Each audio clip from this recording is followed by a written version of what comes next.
Selamat pagi dan salam sejahtera untuk kita semua. Perkenalkan, nama saya Miratika dari kelas F Konferensi.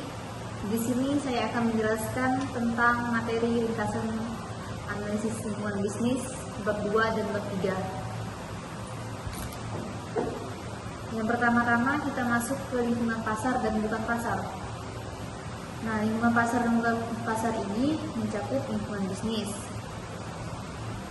Dibagi lagi, lingkungan pasar itu terbagi menjadi ada perusahaan, pemasok, pelanggan yang diatur oleh pasar dan kontrak. Sedangkan lingkungan bukan pasar itu mencakup pengaturan sosial, politik, hukum yang membentuk interaksi luar, tetapi berkaitan dengan pasar dan kontrak. Nah, di sini ada juga peran manajemen. Peran manajemen di sini untuk menilai dampak dari kegiatan pasar perusahaan mereka. Pada lingkungan bukan pasar ini, dampak perkembangan di lingkungan bukan pasar terhadap peluang dan kinerja pasar. Mereka ini bertanggung jawab untuk merumuskan dan menerapkan strategi pasar dan bukan pasar.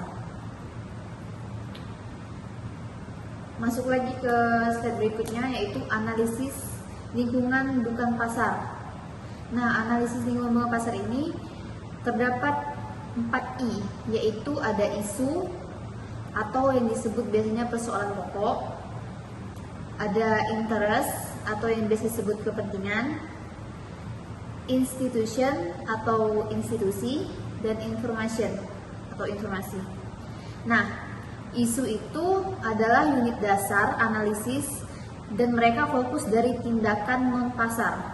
Sedangkan interest itu mencakup individu dan kelompok dengan preferensi tentang kepentingan masalah.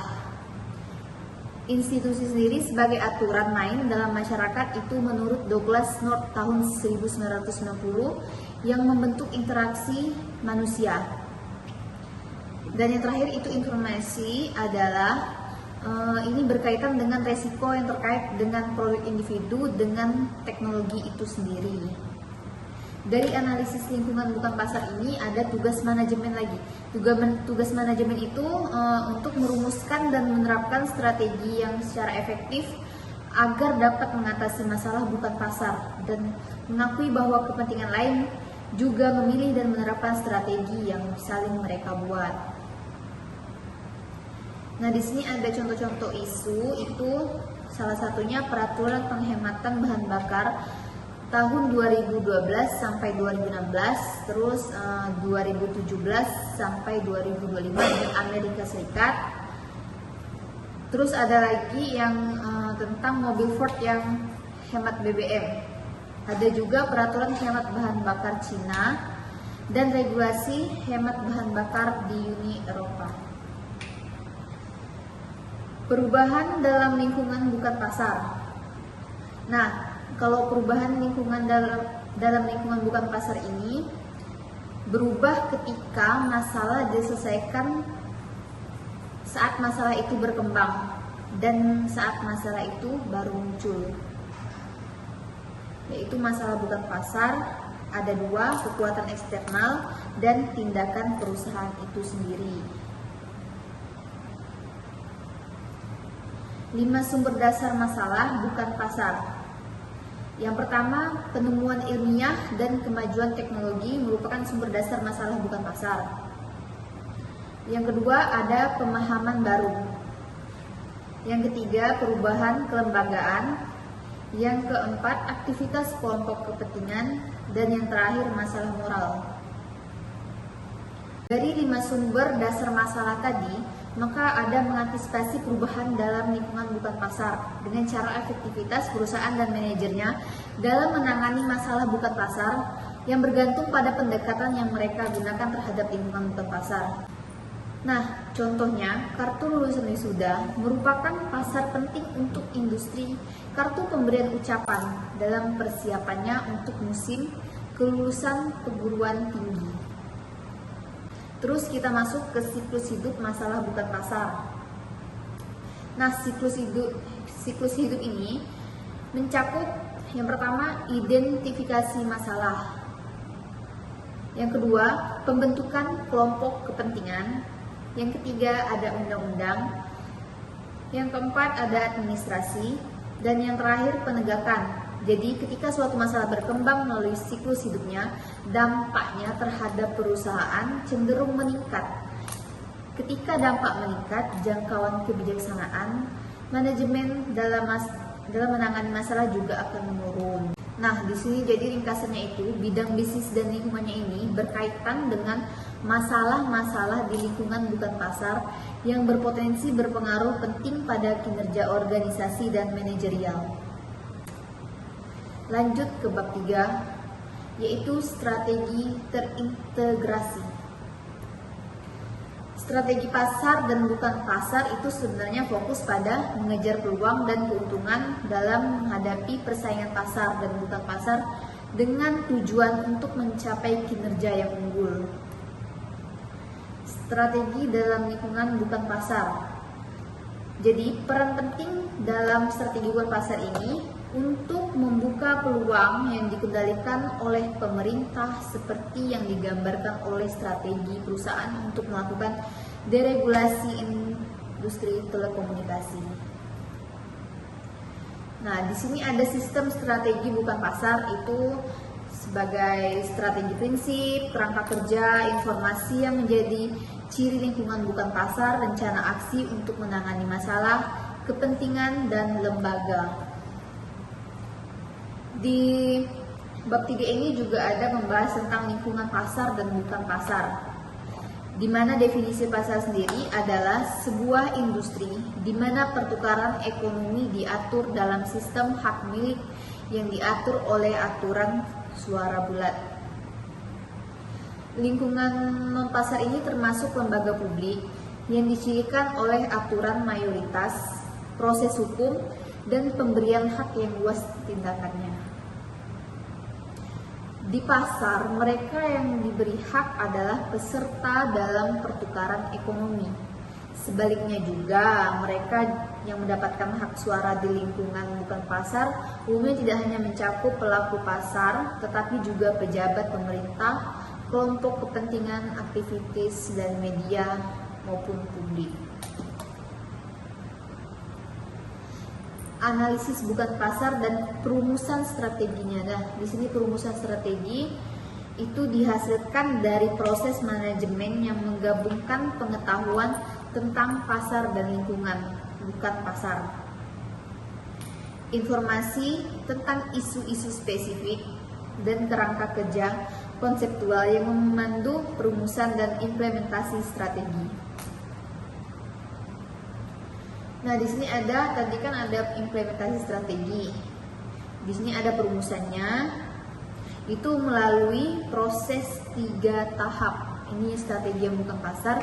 Itu ada tahap penyaringan, analisis, dan pilihan.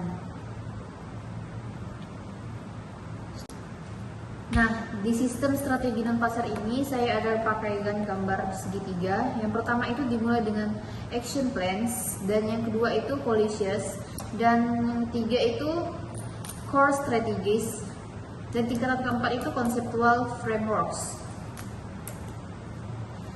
Persaingan dan perubahan dalam lingkungan bukan pasar ini biasanya strateginya mengambil lingkungan bukan pasar seperti yang diberikan dan fokus pada posisi kompetitif perusahaan di industri, ancaman dari pengganti dan calon pendatang, dan daya tawar pemasok dalam analisis lingkungan bisnis dan pelanggan. Ketika sebuah perusahaan melihat ke depan, bagaimanapun tidak ada pasar maupun lingkungan bukan pasar yang dapat dipandang sebagai statis. Selain itu, perubahan sangat bergantung pada strategi yang digunakan perusahaan, pesaingnya, dan kepentingan lain untuk mempengaruhi lingkungan tersebut. Masuk ke slide berikutnya, strategi dan siklus hidup isu bukan pasar. Itu ada 2. Yang pertama itu waktu dapat menjadi sangat penting untuk keberhasilan strategi bukan pasar. Yang kedua, perusahaan memiliki lebih banyak fleksibilitas dan pilihan yang lebih luas jika lebih awal menangani suatu masalah. Levi Strauss itu salah satu perusahaan pertama yang menangani masalah kondisi kerja pada bab 3 ini yaitu strategi terintegrasi di pabrik pemasoknya di luar negeri, dan kebijakan yang dikembangkan dapat dibuat untuk mencegah dari garis serangan oleh para aktivis. Nah, masuk ke slide berikutnya, strategi dan perbatasan. Strategi dan perbatasan menurut Bartlett dan Goshal pada tahun 1989 itu terbagi menjadi 3. Yang pertama itu ada multi domestik atau multinasional, yang kedua turun menjadi internasional, dan yang ketiga itu ada global. Strategi pasar global ini merupakan strategi di mana produk dan strategi ini dikembangkan untuk mengeksploitasi pasar dunia yang merupakan kesatuan yang terintegrasi. Mereka ini berfokus pada pencapaian keunggulan biaya melalui operasi skala global. Nah, masuk ke contoh strategi dalam global tadi yang saya jelaskan, itu ada 3. Salah satunya bekerja untuk perdagangan bebas secara global, yang kedua menerapkan prinsip-prinsip etika universal, dan yang terakhir itu menerapkan standar lingkungan yang sama di semua negara. Masuk ke strategi integrasinya. Strategi pasar itu yang efektif diperlukan untuk kinerja yang sukses. Strategi bukan pasar yang efektif jarang cukup, tetapi bagi sebagian besar perusahaan strategi ini diperlukan untuk mencapai kesuksesan. Nah, di sini strategi pasar sendiri melayani tujuan kinerja unggul dengan mengembangkan dan mempertahankan keunggulan kompetitif yang diperlukan untuk memanfaatkan peluang pasar. Sedangkan strategi yang bukan pasar melayani tujuan kinerja yang unggul dengan berpartisipasi secara efektif dan bertanggung jawab dalam proses publik yang mempengaruhi kendali peluang.